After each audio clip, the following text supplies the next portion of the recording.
Good evening and welcome to Poland Daily. I'm Nicholas Richardson and this is the news. Despite the holidays, the Polish Parliament met for a one-day session, a test for the ruling Law and Justice Party of whether it still had a majority in Parliament following the dismissal from the government of Deputy Prime Minister Jaroslaw Gowin. The pretext for this session was a vote on the new media law that brings media ownership into line with European Union rules on media ownership by foreign capital and which will regulate the TVN television channel, which is 100% owned by the US conglomerate Discovery. Discovery is bypassing the restrictions on ownership from outside the European Union by using a company registered at Amsterdam Schiphol airport. There has been intensive lobbying on this issue. During Wednesday's session of Parliament, it was not possible to pass the bill as the opposition won a vote to postpone the session of Parliament until September. Law and Justice was against the suspension and lost by 2 votes. How scared you are to attack free media?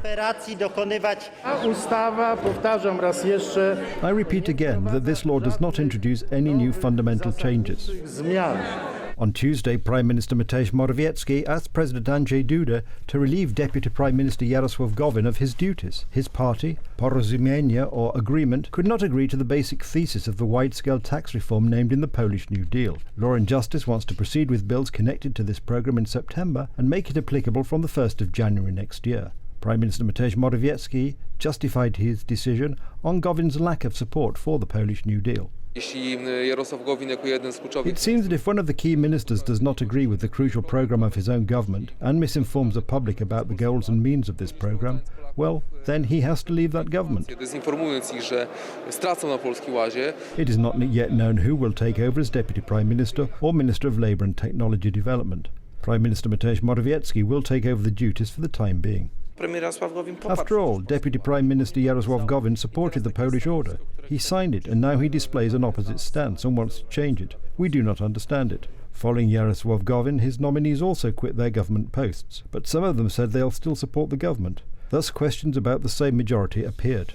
I assume that we will form a majority as before with the existing United Right members, but also with people who are in the Agreement Party. As far as I know, quite a few members of the Agreement Party do not agree with the style of action that was undertaken by the former Deputy Prime Minister Gowin. Some politicians claim that the issue revolves around Jaroslaw Gowin's ego and ambitions. Apparently, Jarosław Kaczynski was not able to offer sufficient posts to hold Jaroslaw Gowin inside the government, or maybe Mr. Gowin expected something and he did not get it, hence his decision. The number of new cases of coronavirus infection in Poland is increasing. Most new cases were found in the Małopolskie, Lubelskie and Mazowieckie provinces. The 4th wave is approaching quickly, doctors say. However, much depends on the attitude of society. We can expect up to several thousands of new infections a day. I am most afraid for people who are not vaccinated and who are in a higher risk group. According to the World Health Organization, there are already more than 10 variants of coronavirus. 4 are listed as of concern: Alpha, Beta, Gamma and Delta, and 4 are classified as so-called variants of interest: Eta, Iota, Kappa and Lambda. According to the Health Ministry, almost 86% of coronavirus infections now detected in Poland are the Delta mutation. The Lambda variant has also recently emerged. Those who were vaccinated, in spite of the fact that the virus mutates and the effectiveness of the vaccine changes, are not ill from infection. But in hospitals are people who have not been vaccinated. In Germany, there are restrictions for the unvaccinated. People who do not have a negative test result will not be allowed to enter a restaurant or church, and there will be no more free tests. The new rules will come into force by the 23rd of August at the latest. We cannot allow our healthcare system to become overloaded. We cannot take responsibility for this. We have to make the whole population resilient in order not to lead to further restrictions. In France, where an extended COVID passport has been in place since Monday, President Emmanuel Macron announced mandatory vaccinations for medics and care workers from the 15th of August. The situation is dramatic in French Martinique, an overseas department of France.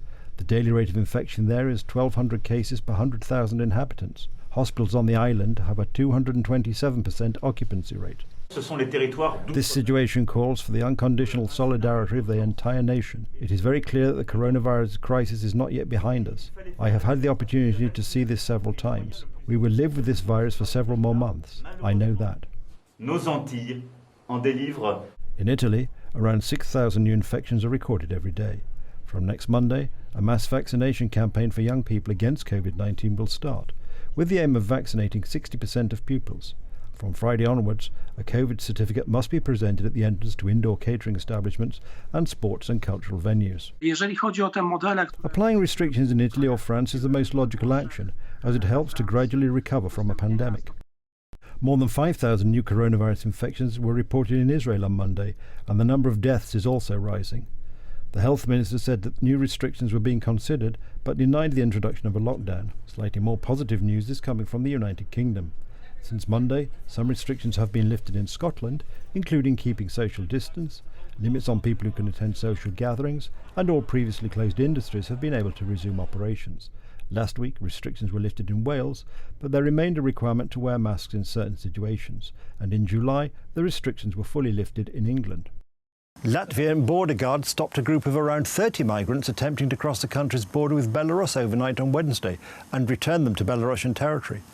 The Latvian government has declared a state of emergency in the border area, which allows the military and police to support border guards. The border guard, armed forces and police will be authorised to instruct illegal immigrants to return to the country they came from and use physical force if they refuse, the Baltic News Service said. The state of emergency runs from Wednesday until the 10th of November and requires the approval of Parliament, which is expected on Thursday. A Latvian border guard spokesman in the Robežņieki district said that the group, who were from Iraq, had been turned away because they were trying to cross at an unauthorised crossing point and told to go to the nearest official border crossing 30 kilometres away. Some 283 people have been detained for illegally crossing into Latvia from Belarus since the 6th of August, BNS said, bringing the total for the year to 343 people. In neighbouring Lithuania, where more than 4,000 immigrants have crossed from Belarus so far this year, Parliament voted to build a 4-metre metal fence topped with razor wire along 508 kilometres of the 670-kilometre border it shares with Belarus. Rising numbers of migrants have reached Lithuania, Latvia and Poland, which accused Belarusian President Alexander Lukashenko of using the issue to press the European Union to reverse sanctions. Olympic javelin vice-champion Maria Andrejczyk has announced that her silver medal from Tokyo will be auctioned off to help an ill boy.